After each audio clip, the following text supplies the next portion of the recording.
Good morning students. Today we are going to learn about have to.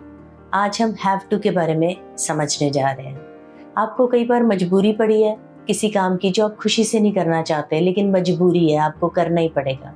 या आपको कोई obligation है, obligation मतलब आपका कर्तव्य है, आपको ये काम करना ही पड़ेगा, आपके पास चॉइस नहीं है, तो उस वक्त हम ये कहते हैं I have to, I have to, you have to। अगर किसी और ने किया है तो he has to, उसकी मजबूरी थी, उसको करना पड़ा, राइट। तो हम ऐसे में कैसे सेंटेंस बनाते हैं, जैसे कि मुझे डॉक्टर के जाना है, अब इसमें कोई चॉइस नहीं है, I have to go to the dentist और I have to go to the doctor, right. Similarly कल सुबह मुझे 6 बजे उठना है और मजबूरी क्या है कि आपको ट्रेन पकड़नी है, सो my train is at 7, so I have to get up at 6। अब अगर आप जनरल बात करते हो या हैबिट की बात करते हो तो आप बोलते हो I get up at 6 या I wake up at 6। वो तो आपकी डेली रूटीन होगी। लेकिन जब हमें डेली रूटीन डिस्क्राइब नहीं करनी, हमें ये बताना कि मुझे मजबूरी है, जल्दी उठना ही पड़ेगा, तो उस केस में हम कहेंगे I have to get up at 6, right. तो जब भी आपने कोई बात करनी है जहां मजबूरी है वहां हैव टू लगाओ और साथ में वर्ब की फर्स्ट फॉर्म। जैसे कि कल आपका एग्जाम है और आपको ये बुक खत्म करनी है, तो आप क्या कहोगे? I have to finish this book today, right? Because reason क्या हो गया? Tomorrow is my exam, right? अगर किसी को कुछ मजबूरी है, उसको करना पड़ा, उसको सुबह जल्दी उठना पड़ा, तो he has to get up early, right. अब हैव टू हैज टू हो गया मजबूरी के लिए। अब कई बार हम कोई पास्ट की बात करते हैं और उसमें हमें बताना होता है कि मुझे ये काम करना पड़ा, तब आप क्या करोगे? हैज टू और हैव टू हैड टू में बदल जाएगा।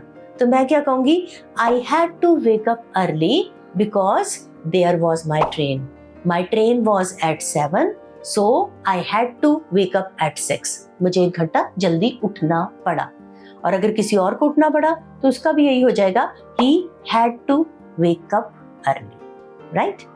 अब एक और चीज, जब आपको ऐसा लगे कि भाई कोई सुविधा आपके पास नहीं है, तो आपको मजबूरी में वो काम करना, वहां भी ये लगेगा। जैसे कि बसेस नहीं थी तो मुझे पैदल जाना पड़ा या टैक्सी लेनी पड़ी, तो आप क्या कहोगे? There were no buses, so I had to walk home। क्योंकि पास्ट है तो क्या बन गया? Had to. या आज नहीं हुआ तो I have to walk home because there are no buses. Clear? अब हम दूसरी बात समझेंगे। जब हमने किसी चीज के लिए इसको नॉट में बोलना है कि ये करने की जरूरत नहीं है, जैसे कि कोई बंदा ये सफाई कर रहा है टेबल को और ये ऑलरेडी साफ है, अब हमें कहना भी नहीं इसकी कोई जरूरत नहीं है। जहां आपको कहना जरूरत नहीं है, you don't have to clean this table, it is already clean. तो जो चीज ऑलरेडी हुई है और कोई बंदा उसको फिर भी कर रहा है, तो आप कह रहे हो you don't have to, right. फर्ज करो आपकी फ्रेंड कह रही है कि मेरा उस पार्टी में जाने को मन नहीं है, तो आप कह सकते हो ठीक है, तुझे जरूरत भी नहीं है, you don't have to go if you don't want. अगर तुम नहीं चाहते, so then you don't have to go there, right? So negative में हम क्या करते हैं? हम don't have to लगाते हैं। तो रूल समझ लो। पॉजिटिव में क्या करना है? have to, has to, he sheet के साथ has to, I U V दे के साथ have to। नेगेटिव में क्या करेंगे?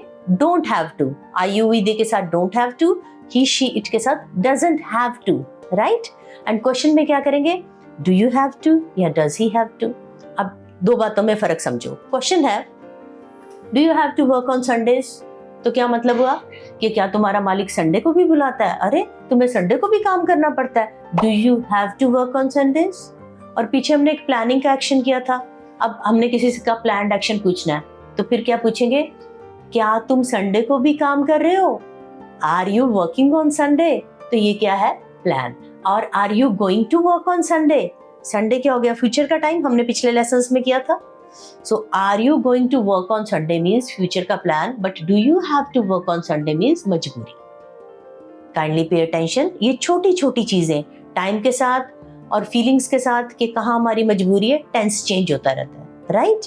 और अगर मैं ये पूछूं can you work on Sundays, हमने कैन कुड भी किया था, तो can you work on Sundays मतलब क्या तुम संडे को काम कर सकते हो?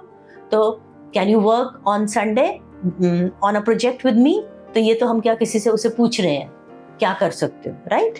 सो pay attention to all these things. और क्वेश्चन में अभी हम सिर्फ पॉजिटिव और नेगेटिव करेंगे।